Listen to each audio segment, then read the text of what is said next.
Ladies ఒక 35 దాటింది అంటే ఈ మధ్య కాలంలో అందరూ చెప్పేది మేడం మాకు బ్లీడింగ్ అనేది ఎక్కువ అయిపోతుంది అండ్ క్లాట్స్ లాగా అయిపోతుంది.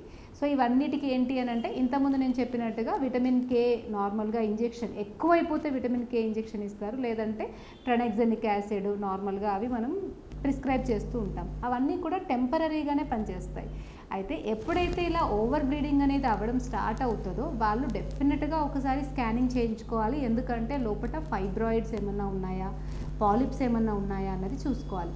కానీ దాంతో మాత్రమే కాకుండా డెఫినెట్గా మనం చెప్పేటువంటి కొన్ని వాళ్ళు ఫాలో అయినట్టయితే ఎటువంటి ట్యాబ్లెట్స్ అవసరం లేకుండానే ఆ ఓవర్ బ్లీడింగ్ని నార్మల్గా తగ్గించుకోవచ్చు.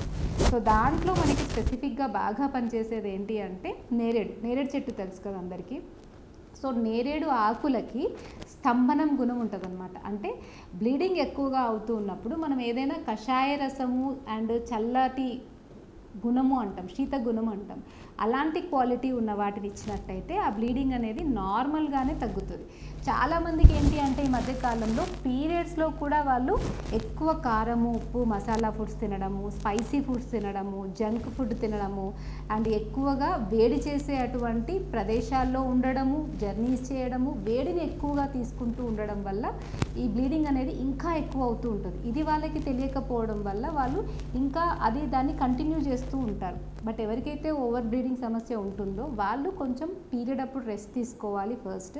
సెకండ్ వాళ్ళు సాత్విక ఆహారం తీసుకోవాలి. అంటే ఎక్కువ శాతము ఉప్పు, మసాలాలు, కారాలు, స్పైసీ అలాంటివి కాకుండా నార్మల్గా కిచిడి లాంటివి, రసమన్నం లాంటివి, మామూలు బీరకాయ, సోరకాయ అట్లా వాటరీ కాంటెంట్ ఎక్కువ ఉన్నటువంటి కూరగాయలని లైట్గా తీసుకుంటూ ఉన్నట్టయితే ఆ టైంలో వాళ్ళకి ఎక్కువగా రక్తంలో ఉన్నటువంటి వేడిని పెంచకుండా ఉంటుంది. కాబట్టి బ్లీడింగ్ అనేది చాలా తగ్గిపోతూ ఉంటుంది. ఇంట్లో ఏదైతే చేసుకోవడం అని చెప్తున్నామో దాంట్లో వెన్న అనేది బ్లీడింగ్ ఎక్కువగా అవ్వకుండా కాపాడుతుంది. నార్మల్గా ఓవర్ బ్లీడింగ్లో మనకి ఇంట్లోనే కొన్ని పదార్థాలు మనం వాడడం వల్ల ఓవర్ బ్లీడింగ్ అనేది మనం తగ్గించుకోవచ్చు. ఫస్ట్ వచ్చేసి నేను చెప్పినట్టుగా నేరేడు ఆకులకి ఆ క్వాలిటీ చాలా బాగా ఉంటుంది. సో 2 నేరేడు ఆకులను తీసుకొచ్చుకొని చిన్న చిన్న ముక్కల్లాగా చేసి ఒక 2 కప్స్ వాటర్ వేసి 1 కప్ అయ్యేదాకా మరిగించుకొని దాన్ని తాగాలి. లేదా దాంట్లో అరటి ఆకులకి కూడా స్తంభన గుణం చాలా ఉంటుంది. అరటి ఆకులు అందుకే మనం అరటి ఆకుల్లో భోజనం చేయడం వల్ల కిడ్నీ ప్రాబ్లమ్స్ రావు అండ్ బాడీలో ఉన్నటువంటి ఓవర్ హీట్ కూడా పోతుంది అని చెప్తాము. సో మీరు చేయాల్సిందల్లా 2 నేరేడు ఆకులు, అవి ఎంత ఉంటాయో అన్ని అరటి ఆకులు మీన్స్ అన్ని ముక్కలు, అంటే ఒక చిన్న బౌల్ నిండా మీరు నేరేడాకులు తీసుకుంటే సేమ్ అంతే అరటి ఆకు పెద్దగా ఉంటుంది కాబట్టి 2 నేరేడాకులకి ఎంత ఉంటుందో అంత మాత్రమే అరటి ఆకుని తీసుకొని ఇవి రెండింటినీ కలిపి మరిగించి ఈ వాటర్ని తాగుతూ ఉన్నట్టయితే ఓవర్ బ్లీడింగ్ అనేది చాలా వరకు కంట్రోల్ అవుతుంది. అండ్ సెకండ్ వచ్చేసి రెగ్యులర్గా వెన్న తినడం అలవాటు చేసుకుంటూ ఉంటే బాడీలో ఉండేటువంటి హార్మోన్ ఇంబ్యాలెన్స్ అనేది చాలా వరకు కంట్రోల్ అవుతుంది. అండ్ మూడవది మనకి ధనియా వాటర్ తాగడం వల్ల బాడీ అనేది కూల్ అవ్వడమే కాకుండా లోపల బ్లడ్ వెజల్స్లో ఏమన్నా బ్లాక్స్ ఉన్నా కూడా చాలా వరకు పోతుంది అండ్ స్ట్రోక్స్ అనేవి రాకుండా ఉంటాయి. మెయిన్గా థైరాయిడ్, ఈ మధ్యకాలంలో లేడీస్ అందరికీ కూడా థైరాయిడ్ ప్రాబ్లం అనేది చాలా పెరిగిపోతుంది.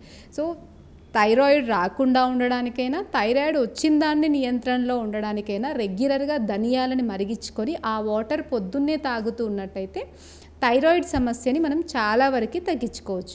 అండ్ అంతేకాకుండా ధనియా వాటర్ రెగ్యులర్గా తాగడం వల్ల పీరియడ్లో ఎక్కువగా అయ్యే బ్లీడింగ్ అనేది ఆగిపోయి ఎంత బ్లీడింగ్ అవ్వాలో అంతవరకు మాత్రమే అవుతుంది. సో ధనియాలు అనేవి మన బాడీని చాలా కూల్ చేస్తూ ఉంటాయి. అండ్ ఎవరికైతే బాగా దాహం ఉంటుందో, ఎప్పుడు కూడా వాటర్ తాగాలి అని, లేకపోతే హాట్ ఫ్లెషెస్ లాగా అనిపిస్తూ ఉంటుందో వాళ్ళు కూడా ఈ ధనియా వాటర్ని రెగ్యులర్గా తీసుకోవడం వల్ల బాడీ అనేది కూల్ అవ్వడమే కాకుండా మైండ్ కూడా రిలాక్స్గా ఉంటుంది.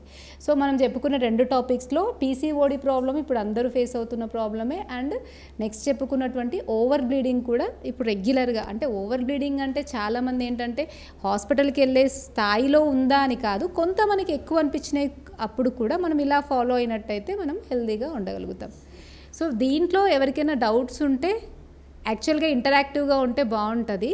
సో అందుకని దీనికి సంబంధించి ఏమైనా డౌట్స్ ఉన్నా లేదా వేరే ప్రాబ్లమ్స్ లేడీస్లో, అంటే మన మనం చేసే అటువంటి ప్రోగ్రామే ఆరోగ్య నారి. అంటే లేడీస్లో వచ్చే ప్రాబ్లమ్స్ వాళ్ళు ఇంట్లోనే ఎట్లా తగ్గించుకోవాలి అన్నది మన మెయిన్ ఉద్దేశము.